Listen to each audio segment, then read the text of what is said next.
Hello everybody! I am back with another reading wrap-up, once again kind of fortnightly. I don't know why I said that. I never use the word fortnight. It's not an Americanism. I didn't film for a number of days because I did not feel like it. I decided to not force myself to. I don't know, I was like in a weird rut or something, but I am back in business today, so trying to film all the things for you guys. So let's talk about what I have read over the past 2 weeks, and I will be talking about more things in my Space Opera September wrap-up, which is going to be a separate video. So I'm going to start with the comics today. These are all continuations of series that I've been reading for a while, so I'm not going to go into great depth on them. I read Lumberjanes of Volume 14, X Marks the Spot. This is written by Shannon and Kat Leyh, and the artwork is by Dozerdraws. I think Lumberjanes is in a rut. This is another adventure of the week and it's perfectly fine, but I do think some of the magic in the series has been lost. Also, this one focuses a lot on Ripley, who is not one of my favorite characters. I just can't deal with a lot of her very childish, chaotic energy, so it was all right. The magical cats are always fun, but it was not better than about 3 stars. It was very average. Then I read Southern Cross Volume 2. This is written by Becky Cloonan and the artwork is by Belanger. I would say this series is kind of space horror. It's definitely science fiction but has some more grotesque horror elements to it, which I don't really care about, but I've been intrigued by what is going on in the story. Basically, very powerful alien artifacts were discovered on Titan and they cause weird, possibly terrible things to happen. So in the first volume, a character was traveling on the ship, the Southern Cross, towards a mining station on Titan to find out what happened to her sister who has died. And then the Southern Cross kind of disappears. And the second volume switches to characters on Titan who are dealing with this and also with more alien artifacts. I like it actually, but there is no ending. None of the questions are answered by the end of the second volume. It was definitely meant to be continued. I found out there are actually 4 additional issues that haven't been collected in a 3rd volume, but not a 5th and 6th to flesh out a 3rd volume. So maybe I will try to dig up the single issues to see if it was building up to some sort of conclusions, but I think that this one was probably canceled and it's not going to ever be finished, which is kind of sad because I would like answers, but alas, doesn't seem to be happening. Then I resumed on a comic series that actually is quite good and I really enjoyed, and that is Lazarus. This is written by Rucka and most of the artwork is done by Lark, I think. I was reading the series pretty regularly a couple of years ago and then it kind of disappeared. I think it was on hiatus and then had its publication schedule changed. I think it might have been relaunched in some way. So there's quite a gap of like 2 years where there wasn't any new material. So this series I haven't talked about in a long time, maybe 2 or 3 years, and it is about like a dystopian future where countries have ceased to exist and the whole world is carved up between very powerful families. And every family has a super soldier they've created called a Lazarus. And the Carlisle family's Lazarus is a woman named Forever. She's the main character of the series and she's the reason why I keep reading it. It's a pretty violent, like graphically violent series. I don't read it for the battle scenes where people get their heads cut off. I read it for Forever and for the kind of human interactions in it. So I read Lazarus X+66, which is a collection of single issue one-shot stories about secondary characters. I really liked this. It was a good way to get back into the world because it reintroduced people and kind of reminded me of the world building and the events and stuff. So I really liked this. I really liked learning more about some of those characters. Forever isn't in this one, but she is in the next volume, which is volume 6, Fracture number 1. I think this was published in January of this year, so maybe it's coming out with 1 volume per year now, I hope at least. And I also really enjoyed volume 6. This takes place a couple of years, I think, after volume 5, so there have been some changes, but it's still very focused on Forever and her fighting for her family. I think it's very interesting that the families may be at war and they often direct their Lazari to fight each other, but some of the Lazari are actually friends even though their families aren't, and in some cases they are enemies even if their families are allied. That presents some interesting dynamics and relationships between the families and their super soldiers. So I very much enjoyed this and hope that the series continues soon. Next, Wylding Hall by Elizabeth Hand. This is a novel about a British folk music band and what happened to them in the 1970s during a very strange summer at Wylding Hall. I loved this, like it was a perfect story for me, and I'll be doing a separate review on it very soon. A Quiet Life in the Country by T.E. Kinsey. This is the first in the Lady Hardcastle Cozy Historical Mystery series. Somebody recommended this to me when I was talking about wanting to read cozy mysteries, and I'm so sorry I've forgotten your name, but I got it and I read it right away and I really enjoyed it. It wasn't amazing. I think it was a little bit shallow and definitely like a debut novel, but it hit all the buttons I wanted it to. It was historical, it was cozy, it was really fun to read. So this is about Lady Hardcastle, or Emily, and her lady's maid Flo, who move to the countryside and immediately encounter dead bodies and missing objects, and they kind of team up with the local detective to investigate and solve the mysteries and solve the crimes. It's narrated by the lady's maid Flo, and I didn't get a really good sense of what she was like. I don't know. She felt like kind of the mystery in the story for me. I wasn't sure if I actually liked her or not, but I really liked Lady Hardcastle, or Emily. And the thing that I will remember the most about this is that the amateur detectives work very amicably with the actual inspector. Like, he has fun working with them and leaves the door open to continue working with them on cases in the future.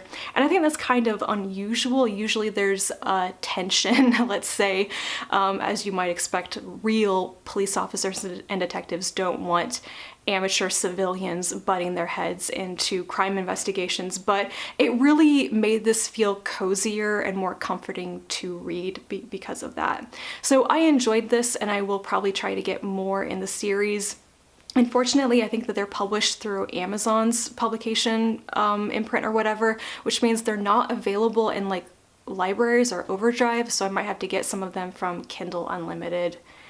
I don't like Amazon, but I really want to read more in this series. One of my favorite reads of September was Sister Outsider Essays and Speeches by Audre Lorde. This is a 1984 collection of some very, very famous essays and speeches that Audre Lorde did, and I'm so glad that I picked this up.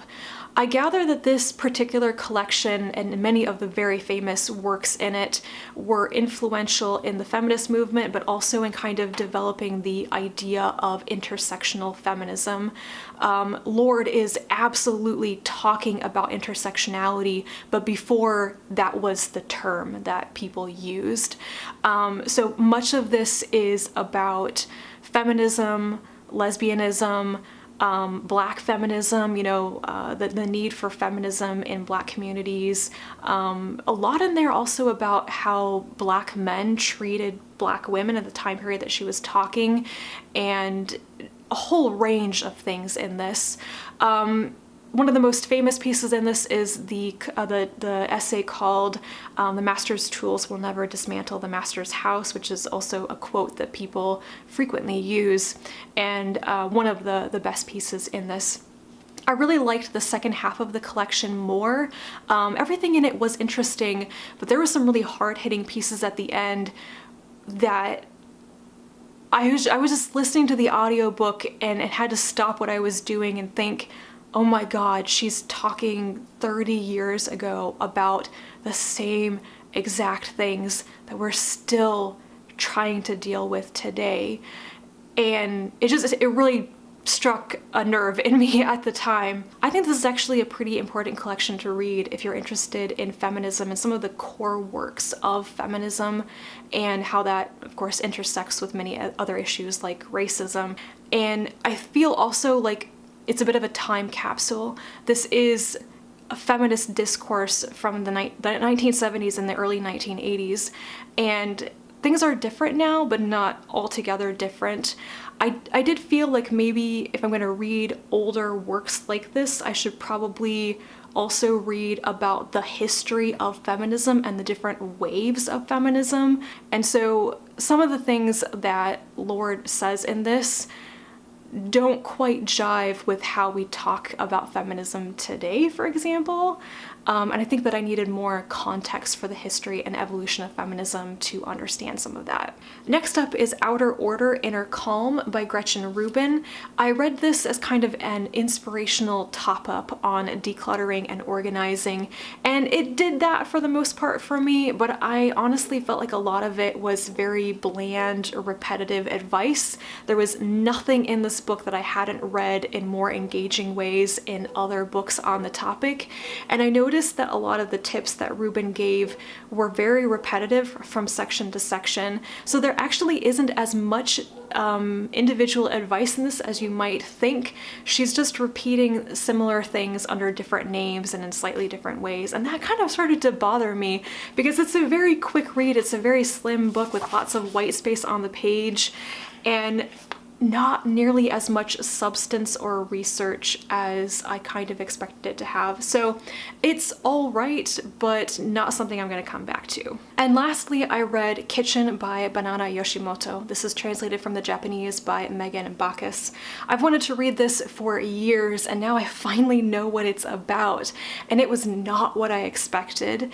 I actually don't want to describe the plot of this too much because it's a very short novel. It's kind of like a novella with a companion short story tacked onto it, and I'm afraid of giving away anything. Like, I think you should go into this one pretty much blind, mostly knowing about the themes in it.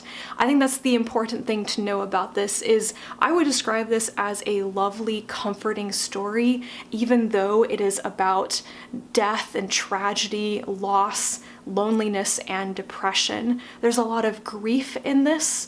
It's very much about young people who have lost their family and trying to do the next thing, trying to make connections with people after that.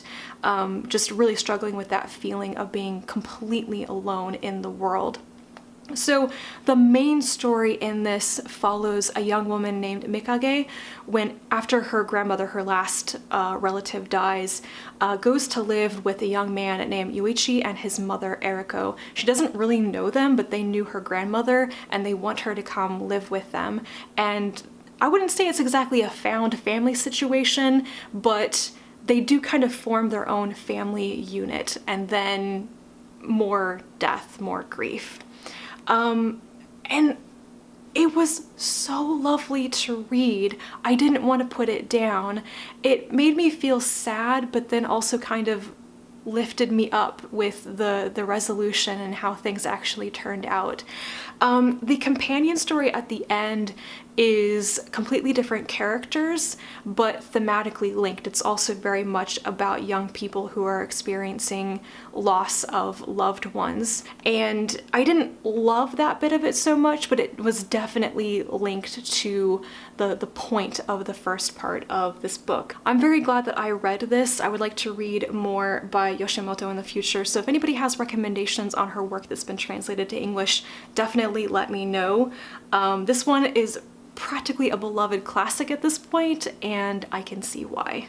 I do want to mention one other thing quickly about this if you are thinking about reading it for the first time. It features a trans character as well as violence against trans people. So if that's something you don't want to read about, then be forewarned. I do think there is a lot of acceptance and tolerance and love for the trans woman in the story. That's one of the very heartwarming aspects of it. However, the way that the character is written and some of the things that the other characters say and do about her is definitely a bit insensitive by modern standards. So those are all the things I read in the past 2 weeks. I will be doing my Space Opera September wrap-up next, so look forward to that. Let me know if you have read any of these books. If you have thoughts on them, leave me a comment down below. And with that, I'm going to go now. Thank you so much for watching. I will talk to you again soon, and until then, bye.